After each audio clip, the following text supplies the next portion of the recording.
All right, so now we're going to go to the screencast portion of the video. What I have here, it happens to be in Cubase, but I have the Soyuz 013 FET, the Beyerdynamic MC930, and the KM184, single microphones, 2 takes. I already explained that in the prior intro part of the video.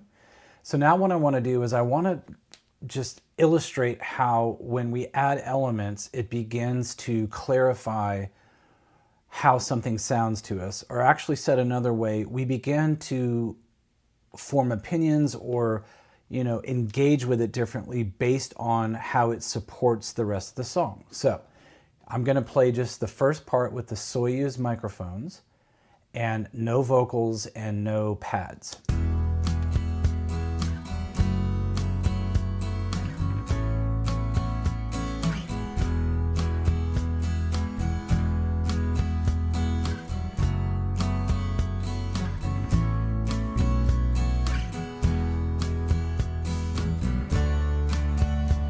Okay, so you hear that and you say, wow, okay, sounds pretty good.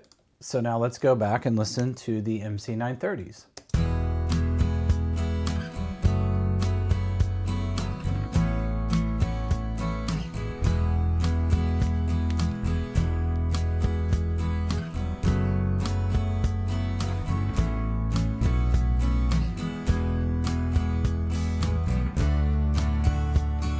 Okay.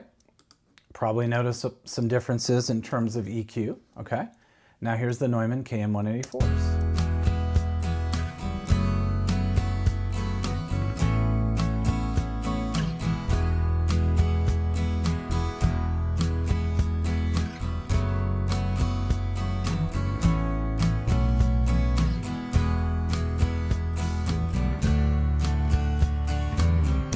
Okay, so I put that out online and I got a lot of the response that I thought I would, which is they sound a little different and any of them could work and all these kinds of things. So now I'm going to go back and I'm going to add the other elements. I try to create as many of the elements of a song as I can when I'm evaluating gear, because you'll see, I think, how it really does make a difference. So I'm going to start with the Soyuz.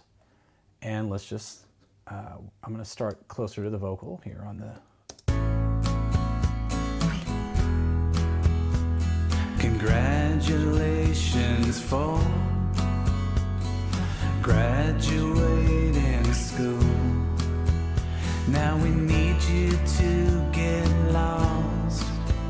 Go ahead and move away far enough so you have to drive.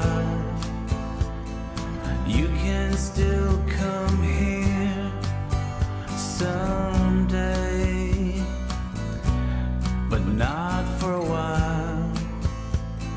Okay, so those are the Soyuz, each take. And now we're gonna do the MC930s. Start here at the same place.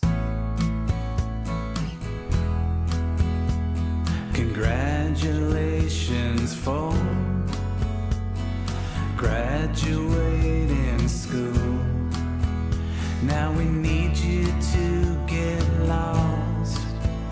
Go ahead and move away far enough so you have to drive. You can still come here someday, but not for a while. All right, so there's the 930s. I'm going back and realizing the sheer stupidity of my improvised lyrics. Okay, this is the KM184s, and we'll start from the same place. Congratulations for graduating school. Now we need you to get lost. Go ahead and move away far enough so you have to drive. You can still come here someday, but not for So I'm going to put those finalized, mini mixes up so you can download them. We're going to discuss here in just a minute what my conclusions are. But I just, hope the methodology, some people online, they talk about, well, why didn't you just tape the microphones on top of each other or put them next to each other? Especially with a small diaphragm condenser, I think even the slightest change in the way the mic is positioned has a huge effect on the sound.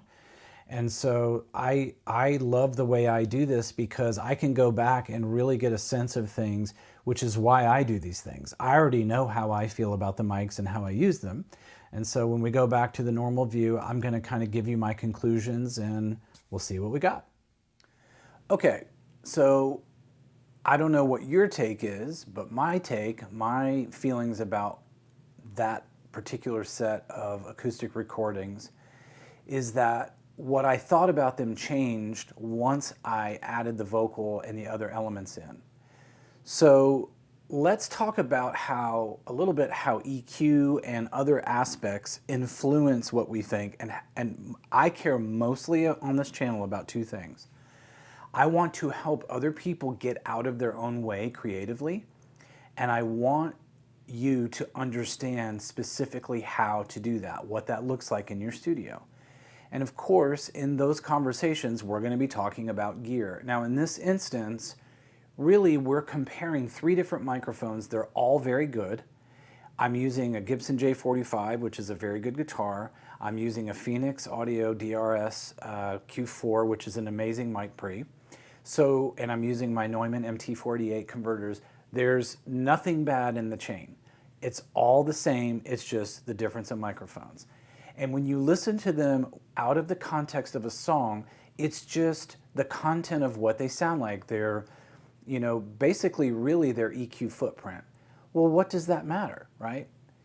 But when you add vocals and it feels a bit more like a story and it feels a little bit more like, oh, there's a vibe here. There's a place that you're trying to take me emotionally. And how does that change how at least I see it? Well, for me, the MC930s were my favorite of the three in this particular context. The reason for that is that they are a little darker, they are a little mellower, but they do have kind of a presence to them.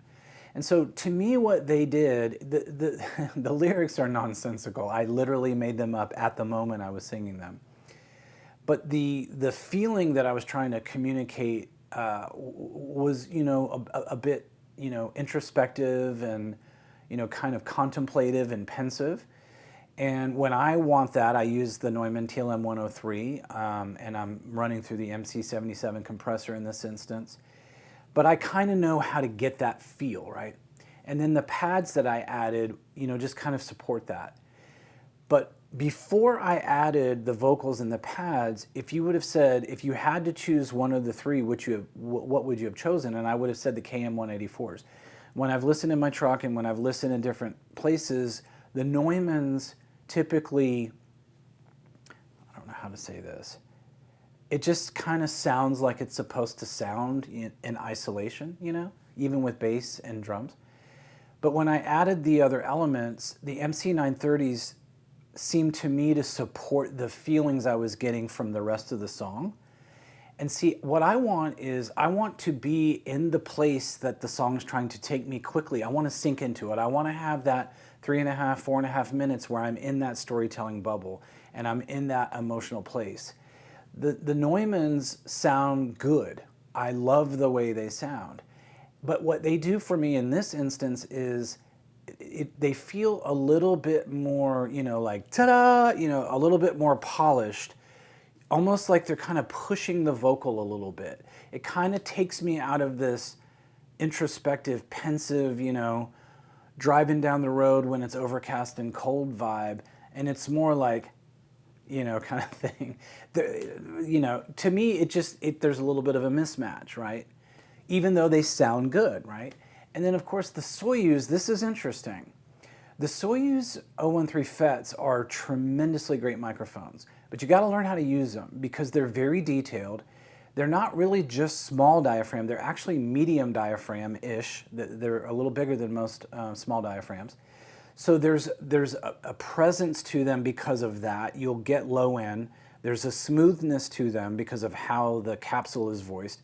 And then you have the transformer element, so there's kind of this bigness to them. And to me, even though I absolutely love the sound of the Soyuz FETs, you have to be careful in this instance where it's like, to me, it's almost like the acoustic is the feature. The Soyuz have the effect, to me, in this instance, of kind of saying, listen to the acoustic, you know? And it's almost like I get a little distracted from the rest of the song or the story, you know, the storytelling elements of the song. And so in that way, to me, the MC930s did the best job supporting what the song was, even though it's not really a song. So I hope this illustrates to you there are subjective elements. There are reasons why we decide, oh, I like that, or that sounds better to me.